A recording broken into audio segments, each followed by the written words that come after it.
Aviation sector एक ऐसी industry है जिसे इंडिया में हमेशा से अनप्रॉफिटेबल माना गया है और इस सेक्टर के अंदर हमने बहुत सी बड़ी बड़ी कंपनीज को भी बर्बाद होते हुए देखा है। जैसे कि पिछले 10 सालों में भारत के अंदर जेट एयरवेज, किंगफिशर, सहारा एयरलाइन और यहाँ तक कि एयर डेक्कन जैसे बड़े प्लेयर्स भी प्रॉफिट नहीं कमा पाए और मजबूरी में इन्हें एविएशन सेक्टर से बाहर का रास्ता देखना पड़ा। लेकिन इन्हीं एयरलाइंस के बीच एक ऐसी कंपनी भी थी जो साल दर साल अपने प्रॉफिट को लगातार बढ़ाती जा रही थी। जी हाँ, मैं किसी और नहीं बल्कि इंडिया के एविएशन सेक्टर में क्रांति लाने वाली कंपनी इंडिगो की बात कर रहा हूँ, जिसके जरिए ऑन एन एवरेज भारत के हर 100 में से 57 पैसेंजर्स ट्रेवल करते हैं। अब कैसे अपनी बेहतरीन स्ट्रैटेजी से इंडियन एविएशन मार्केट के बड़े बड़े जायंट्स को भी पीछे छोड़कर इंडिगो ने नंबर 1 की पोजीशन हासिल कर ली और सबसे सस्ते टिकट देने के बावजूद किस तरह पिछले 10 सालों से यह एयरलाइन कंटिन्यूअसली प्रॉफिट कमा रही है, चलिए इन सभी सवालों का जवाब हम डिटेल में जानते हैं। तो दोस्तों 2006 में इंडिगो एयरलाइंस को शुरू किया था राहुल भाटिया और राकेश गंगवाल ने। जब ये दोनों फाउंडर्स ने इंडियन एविएशन स्पेस में एंटर किया था तब मार्केट में एयर इंडिया, डेक्कन और जेट एयरवेज की तरह कई बड़े बड़े जायंट्स पहले से ही मौजूद थे। अब इन एयरलाइंस का इंडिया के आसमान में तो बड़ा कब्जा दिखाई देता था, लेकिन असल में ये कंपनीज लगातार लॉसेस फेस कर रही थी। वैसे तो इंडिगो एयरलाइन को 2004 में ही लाइसेंस मिल गया था, लेकिन बाकी कंपनीज के लॉसेस को देखकर इनके फाउंडर्स इस सेक्टर में आगे बढ़ने से घबरा रहे थे और यही वजह है कि 2 सालों तक काफी डीप स्ट्रैटेजी बनाने के बाद फाइनली 4 अगस्त 2006 को इंडिगो ने अपनी पहली उड़ान भरी। अब शुरुआत के कुछ साल बाकी एयरलाइंस की तरह इंडिगो को भी नुकसान झेलना पड़ा, जहां 2006-07 में 200 करोड़ रुपए तो वहीं 2007-08 में 234 करोड़ रुपए डूब गए। पर इनकी प्लानिंग इतनी जबरदस्त थी कि 2008 के बाद अचानक इंडिगो प्रॉफिट कमाने लगी, क्योंकि जहां इस टाइम सभी एयरलाइंस डूब रही थी वहीं इंडिगो को 2009 में 82 करोड़ रुपए तो 2010 में 484 करोड़ रुपए का प्रॉफिट हुआ। और दोस्तों ध्यान दीजिएगा, ये वो समय था जब पूरी दुनिया द ग्रेट रिसेशन से उभरने में लगी हुई थी। और फिर एक बार प्रॉफिट में आने के बाद से तो इंडिगो ने फिर कभी भी पीछे मुड़कर नहीं देखा और इनके फायदे साल दर साल लगातार बढ़ते ही चले गए। पर क्या आपको पता है, इंडिगो ने अपनी मोनोपोली क्रिएट की मेनली 3 पिलर्स पर फोकस करके। First, low fare, second, being on time और third, delivering a hassle free experience. अब एविएशन इंडस्ट्री में एयरलाइंस को शुरुआत करने के लिए पानी की तरह पैसे बहाने पड़ते हैं, लेकिन यहाँ पर जो पहले से मौजूद एयरलाइंस थे वो भी अपने टिकट प्राइस पर नाम मात्र का ही प्रॉफिट कमा पा रहे थे। ऐसे में इंडिगो के लिए चैलेंज ये था कि उन्हें पहले तो मार्केट के एग्जिस्टिंग एयरलाइन से कम प्राइस पर टिकट ऑफर करने थे और दूसरा खुद को प्रॉफिट में भी रखना था। वैसे तो यह काम किसी भी नए एयरलाइन के लिए बहुत कठिन था, लेकिन इंडिगो ने ऐसा करके दिखा दिया। पर किया कैसे, ये समझने के लिए हमें वापस 2005 में चलना पड़ेगा, जब इंडिगो अपना बिजनेस मॉडल प्लान कर रहा था। उस समय इसने एयरबस को 100 एयरक्राफ्ट का बल्क ऑर्डर दिया था, जिसकी ऑर्डर वैल्यू थी $6 बिलियन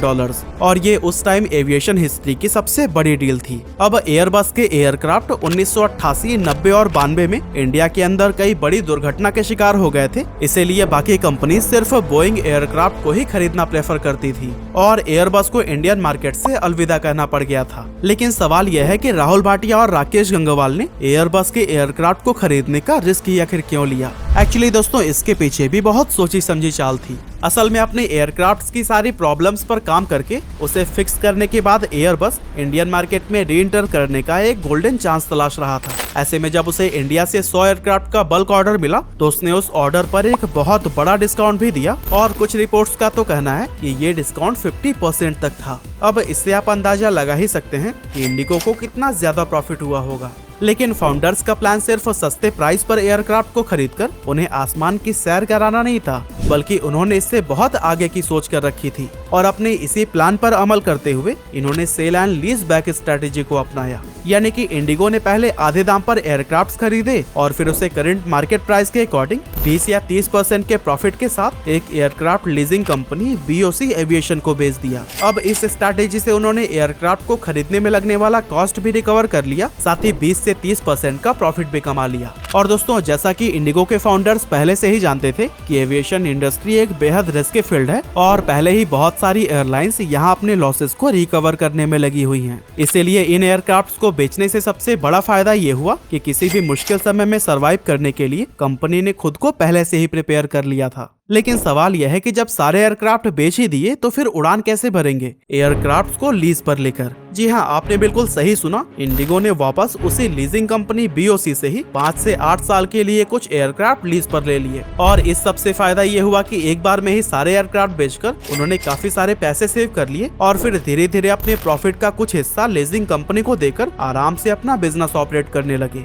अब आप में से काफी सारे लोगों के मन में ये सवाल आएगा कि किंगफिशर भी तो लीज पर ही एयरक्राफ्ट को लेता था, फिर उसने प्रॉफिट क्यों नहीं कमाया? असल में इसकी वजह थी उसकी सर्विसेज। किंगफिशर लोगों को एक लग्जरी ट्रेवलिंग एक्सपीरियंस ऑफर करने पर फोकस कर रहा था, जिस वजह से उसे प्लेन के अंदर फूड, एंटरटेनमेंट सिस्टम और कई तरह की चीजें भी कैरी करनी पड़ती थी और इसकी वजह से प्लेन का फ्यूल कॉस्ट बढ़ जाता था। साथ ही लग्जरी चीजों को प्रोवाइड करने में भी काफी खर्च होते थे। ऐसे में न चाहकर भी कंपनी को टिकट का प्राइस बढ़ाना ही पड़ता था। अब इंडिया एक ऐसा देश है जहां लोगों को लग्जरी चीजें तो बहुत पसंद आती है, लेकिन उसके लिए एक बड़ा अमाउंट पे करना उन्हें बिल्कुल नहीं भाता। यही वजह थी कि किंगफिशर लग्जरी एक्सपीरियंस देने के बावजूद कभी भी प्रॉफिट मेकिंग बिजनेस नहीं बन पाया और विजय माल्या को कर्जे में डुबो दिया। वहीं अगर हम इंडिगो की बात करें तो उसने एक्स्ट्रा फैसिलिटीज को रिमूव करके सिर्फ उन्हीं पर अपना फोकस रखा जिसकी जरूरत सच में पैसेंजर्स को पड़ती है। इससे प्लेन का फ्यूल कॉस्ट काफी रिड्यूस हो गया। इसके अलावा इंडिगो ने कम स्टाफ के साथ बेस्ट सर्विस भी प्रोवाइड करने की कोशिश की।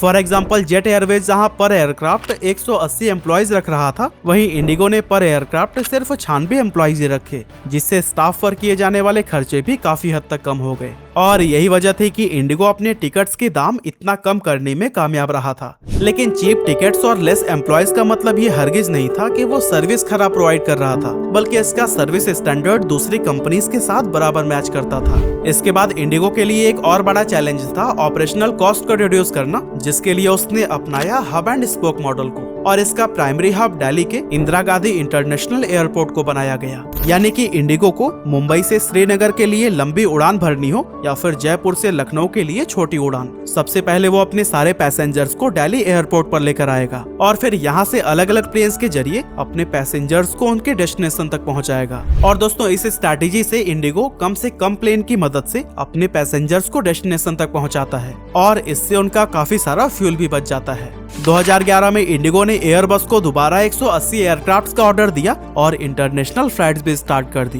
एक्चुअली इंडिगो यह काम पहले भी कर सकती थी, लेकिन इंटरनेशनल फ्लाइट के परमिशन के लिए यह जरूरी होता है कि वो एयरलाइन अपने देश में पहले 5 साल ऑपरेट कर चुकी हो। इंडिगो ने आगे के कुछ साल ज्यादा से ज्यादा पैसेंजर्स को अपनी तरफ अट्रैक्ट करके उन्हें अपना लॉयल कस्टमर बनाने पर फोकस किया। साथ ही कैश रिजर्व की वजह से मार्केट क्राइसिस या फ्यूल के बढ़ते दाम के बावजूद भी इनके बिजनेस पर कोई खास इम्पैक्ट नहीं पड़ा। इसके अलावा इंडिगो की एक और स्ट्रेटेजी बहुत कमाल की है और वो ये है कि इनके पास जितने भी एयरक्राफ्ट्स हैं वो सेम मॉडल के हैं, जबकि बाकी सभी एयरलाइन अलग अलग सर्विसेज देने के लिए अलग अलग मॉडल्स के एयरक्राफ्ट का यूज करती हैं। अब शुरुआत के उस दौर में एयरक्राफ्ट सेम होने का फायदा ये हुआ कि उन्हें अलग अलग प्लेन्स के लिए अलग अलग स्टाफ की ट्रेनिंग या हायरिंग नहीं करनी पड़ी। इन्हें संभालना आसान था और मेंटेनेंस कॉस्ट भी काफी लो हो गया। इस तरह कम कॉस्ट में on time and hassle free experience provide करके इंडिगो इंडियन एविएशन मार्केट का लीडर बन गया। आज इंडिगो के हर दिन 1600 फ्लाइट्स 101 अलग अलग डेस्टिनेशंस को कवर करते हैं और इस एयरलाइन ने अब तक 3000 लाख से भी ज्यादा पैसेंजर्स को डेस्टिनेशन तक पहुंचाया है। साथ ही इंडिगो को दुनिया के सबसे पंक्चुअल एयरलाइंस में भी शुमार किया जाता है। तो अब ये देखना काफी दिलचस्प होगा कि आने वाले टाइम में भी इंडिगो इसी तरह से नंबर 1 पोजीशन पर बना रहता है या फिर इसकी सबसे बड़ी कॉम्पिटिटर टाटा की विस्तारा एयरलाइन इसकी पोजीशन हासिल कर लेगा। वैसे इंडिगो के साथ आपका एक्सपीरियंस कैसा है, हमें कमेंट में जरूर बताइएगा।